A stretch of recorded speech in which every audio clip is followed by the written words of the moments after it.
یہ سیشن اس بارے میں ہے کہ ہمیں ہک کس طرح کیا جاتا ہے. ہمیں گیمیفیکیشن کے اس ٹول کے بارے میں لرن کرنا ہے جو ہم پہ most of the time use ہوتا ہے تاکہ ہم ہک رہیں. ہک اس کو کہتے ہیں کہ یہاں پہ آپ کا ایک ایسا ہک لگے اور آپ کا فوکس صرف اور صرف اسکرین کی طرف ہو اور آپ کو یہ لے جائے اسکرین ایڈکشن کی طرف.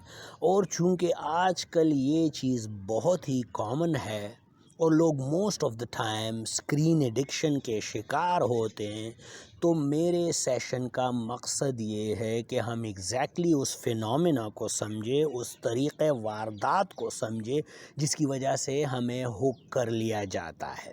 اور ہم most of the time remain اپنے اسکرینز میں رہتے ہیں اور اسکرین ہی ہمارا بیسک فوکس ہوتا ہے، اور اس کی وجہ سے ہم بہت ساری بیماریوں میں گرفتار ہو جاتے ہیں. ریزن کیا ہوتی ہے کہ ہم پور پاسچر کا استعمال کرتے ہیں. موسٹ آف دا ٹائم ہمیں رہنا پڑتا ہے اپنے اسکرینز میں. تو یہ ایک ایسا فینومینا ہے، ایک ایسی میتھڈالوجی ہے جس کی وجہ سے کریٹیو لوگ، وہ لوگ جو انتہائی قیمتی چیزیں اسکرین کے حوالے کر دیتے ہیں، ان میں سے ایک ہے ٹائم اور دوسرا ہے انرجی. ہمارا most of the time screen addiction میں اور موسٹ آف دی انرجی اس کی اسکرین ایڈکشن میں ہی یوز ہو جاتی ہے. تو یہ دو چیزیں انتہائی لیمیٹڈ ہے. یہ ایسا نہیں ہوتا کہ یہ آپ کو کوئی دوبارہ لوٹا سکے. اور وقت کے بارے میں ہمیں بہت ہی کیئر کرنا چاہیے، کیونکہ یہ وقت اس پیسے سے کئی گنا قیمتی ہے. وہ یہ انرجی اس پیسے سے کئی گنا قیمتی ہے جس کے پیچھے ہم ساری زندگی ریٹ ریس میں گزار دیتے ہیں. تو سب سے پہلے جو ہک کا بیسک سٹیپس ہے یہ تقریباً 4 ہے. نمبر 1 ہے ٹریگر. ہمیں یہ سمجھنا چاہیے کہ ہم اس گیمیفیکیشن کے ایڈکٹ کس طرح بن جاتے ہیں، کیسے ہم اس ایڈکشن کا شکار ہوتے ہیں. تو اس میں سب سے پہلے ہے ٹریگر. ٹریگر میں بیسک چیز یہ ہے کہ یہ 2 طرح کے ہوتے ہیں. ایک تو انٹرنل ٹریگر ہے اور دوسرا ایکسٹرنل ٹریگر ہے. انٹرنل ٹریگر میں یہ بات آپ کو ہمیشہ یاد رکھنی پڑے گی، کیونکہ یہ آپ خود کے لیے کریٹ کرتے ہو. تو آپ کو دیکھنا چاہیے کہ آپ کو کس قسم کے ٹریگرز کا سامنا کرنا پڑتا ہے. آپ most of the time bore ہو جاتے ہو، آپ most of the time lonely رہتے ہو، تو آپ کی جو سوشل گیدرنگ ہے یا جو سوشل آپ کا حلقہ احباب ہے، اس میں آپ کے ایسے لوگ نہیں ہوتے جن کے ساتھ آپ اٹیچ ہوں اور جو ہیروز ہو. کیونکہ اس کے لیے سب سے جو بیسٹ فینومینا ہے وہ یہ ہے ہینگ ود دی ہیروز. اگر آپ اچھے لوگوں کے ساتھ ہو، بہترین لوگوں، تو یہ ٹریگر آپ کا ڈیولپ ہی نہیں ہوگا. چونکہ آپ لونلی ہوتے ہو، بور ہو جاتے ہو، تو آپ اپنے آپ سے کہتے ہو کہ چلو بھائی یہ گیم ہی کھیل لیتے ہیں. تو آج کل گیمز تو بہت ہی زیادہ ہے، اور یہ ورچوئل گیمز بہت زیادہ ہے. فزیکل کو تو میں کبھی اوائڈ کرنے کا کہوں گا ہی نہیں.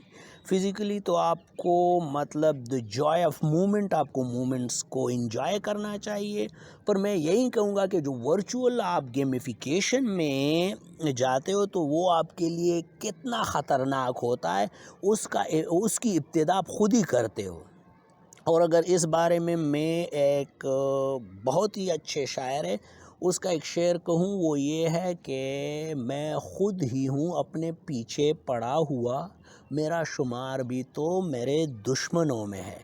تو یہ ہم پہ خود ہی لاگو ہوتا ہے کہ ہم بورنگ کو اور لونلینس کو غلط استعمال کرتے اور کسی ایسے گیم میں گھس جاتے ہیں کہ پھر ہمارا اس سے نکلنا نیئرلی امپاسبل ہوتا ہے. تو یہ انٹرنل ٹریگر ہے جو ہم خود کے لیے کریٹ کرتے ہیں. جو دوسرا ہے وہ ہے ایکسٹرنل ٹریگر، کہ ہمیں ہیروز تو ملے نہیں کہ جن کے ساتھ ہم ہینگ کر سکے، ہینگ ود دی ہیروز ہی نہیں ہے، اچھے لوگ ہم تھنک کرتے ہیں کہ نہیں ہے، تو ہم اس کا ایسے لوگوں کے درمیان بیٹھ جاتے ہیں جو ہمیں اس طرف راغب کرتے ہیں کہ چلو یار گیم کھیل لیتے ہیں۔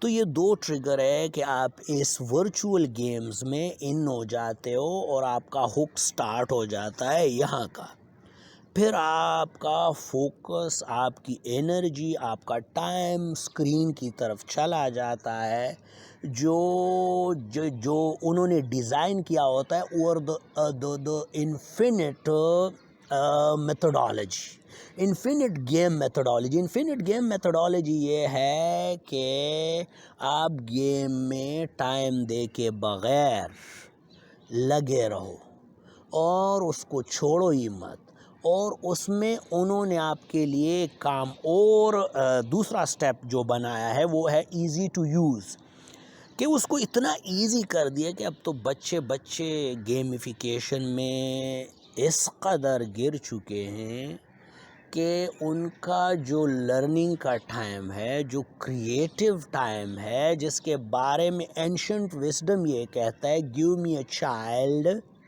till it's 7 and I will show you the man، کہ مجھے بچہ دے دو 7 سال تک، جو اس کی ڈاؤن لوڈنگ میموری ہے، جو پروگرامنگ میموری ہے، جس میں بچہ بنتا ہے ساری زندگی کے لیے، باقی اس آٹومیٹک موڈ جو بنتا ہے، جو موسٹ آف دا ٹائم وہ اپنی زندگی میں 95% آف دا ٹائم اسی ڈاؤن لوڈنگ پروگرامنگ میں رہتا ہے، وہ ٹائم آپ کا چلا جاتا ہے یوز لیس گیمیفیکیشن میں۔ تو ان کی ساری محنت ہوتی ہے کس پہ؟ بچوں پہ یا ٹینز پہ۔ اس لیے ان کا ایک سلوگن بہت ہی فیمس ہے، وہ کہتے ہیں catch them early keep them for life, ان کو بہت جلدی میں قابو کر لو، کیچ دیم ارلی، بہت جلدی، یعنی ان کے شروع کی زندگی سے کیپ دیم فار لائف، یہ ساری زندگی آپ کے ساتھ رہیں گے۔ تو گیمیفیکیشن کا ایک فینومینا یہ ہے کہ آپ بھائی ان کو شروعات اوائل زندگی میں قابو کر لو تو یہ آپ کے ساتھ ساری زندگی رہیں گے۔ تو آج بچہ اسمارٹ فون ایڈکشن کا، گیمیفیکیشن کا شکار ہوتا ہے۔ ریزن کیا ہوتی ہے؟ ایزی ٹو یوز، بہت ہی آسان بنا دیا گیا۔ تھرڈ جو اسٹیپ ہے وہ ہے ریوارڈ، آپ کو ریوارڈ دیے جاتے ہیں۔ کیوں؟ آپ کا مائنڈ جو ہے وہ ریلیز کرتا ہے ڈوپامین۔ ڈوپامین وہ ہارمون ہے، جب آپ کوئی اچیومنٹ کرتے ہو تو یہ ریلیز ہوتا ہے، اور ڈوپامین اس کو ہیپی ہارمونز کہتے ہیں، اور یہ آپ کے ہیپینس کے ایک مالیکیولز ہے، یہ مالیکیولز آف ایموشن کا ایک بہت بڑا پارٹ ہے، اور گیمیفیکیشن میں اس کو بہت زیادہ یوز کیا جاتا ہے۔ تو اس کا بھی بیسک مقصد یہ ہوتا ہے کہ آپ اچیومنٹ کر لے، تو سپوز آپ کو ایک گن مل جاتی ہے، یا آپ کو ایک ٹینک مل جاتا ہے، یا آپ کو کوئی اور چیز مل جاتی ہے، تو وہ ریوارڈ آپ کو ایکسائٹڈ کر دیتا ہے۔ اور ہیپینس کا ایک سمپل سا رول ہے کہ یہ جو ڈوپامین ہے یہ ریلیز ہونا چھوڑ دیتا ہے after 20 minutes of your achievement. مثال کے طور پہ آپ کی ایک نیڈ تھی ویپن حاصل کرنا، آپ نے حاصل کر لیا تو ٹھیک ایگزیکٹلی 20 منٹس بعد وہ ایکسائٹمنٹ ختم ہو جاتا ہے۔ ہاں، یہ ہیپینس کو رب العالمین نے بنایا اسی سسٹم سے ہے کہ یہ جب ختم ہوگا تو آپ نیکسٹ مومنٹ کرو گے اور آپ پروگرس میں رہو گے، لیکن چونکہ ہم نے اس کو پازیٹیو یوز نہیں کرنا، تو یہ میں اس کو سمجھتا ہوں فیک ڈوپامین، اور یہی ایڈکشن کا پاتھ ویز ہے، یہ ایڈکٹیو پاتھ ویز ہے، یہاں سے آپ ایڈکشن کی طرف چل پڑتے ہو۔ تو جب بندے کو ایک پیٹرن کے تھرو آپ لے جاتے ہو، اور چونکہ نیچر ٹوٹلی پیٹرن ہے، یہ تو ہمیں دکھائی دیتا کہ یہ کیوٹک چیز ہے، پر یہ کیوٹک چیز نہیں ہے، یہ ایک پیٹرن کے تحت، ڈاٹس کے تحت آپ وہاں تک پہنچتے ہو۔ تو جو نیکسٹ اور لاسٹ اسٹیپ ہے وہ ہے انویسٹمنٹ۔ جب آپ چیزوں میں انویسٹ کرتے ہو تو پھر آپ اسے چھوڑ نہیں پاتے ہو۔ اور آپ نے اس گیمیفیکیشن میں ایک ایسی دو چیزوں کو انویسٹ کیا ہوتا ہے جس کا نعم البدل ہے ہی نہیں، جو کاغذی نوٹوں سے بہت بڑھ کر ہے۔ وہ دو چیزیں آپ کا ٹائم ہے پلس آپ کی انرجی ہے۔ تو یہ جب بندہ انویسٹمنٹ کرتا ہے تو وہ لاس کو کبھی بھی پسند نہیں کرتا، اس کو لت ہوتی ہے کہ وہ جیتے، وہ اینڈ تک جائے، اور اینڈ ہی ان کا پھر ایک وہ بن جاتا ہے، اور وہ ان کی موسٹ آف دا زندگی ہیبیچول یہ بن جاتی ہے کہ ہمیں جیتنا ہے، اور ان کو کبھی بھی یہ مطلب شعور نہیں آتا کہ ہار کے بندہ سیکھتا ہے، جیتنا مقصد نہیں ہوتا، وہ سفر۔ اور اس کے متعلق ایک چھوٹا سا جملہ ہے، enjoy the journey, per journey تو اس میں ہوتی نہیں، یہ ایک ورچوئل دنیا ہے، اور اس دنیا نے اب موسٹ آف دا دنیا کو اپنے قابو میں کر لیا۔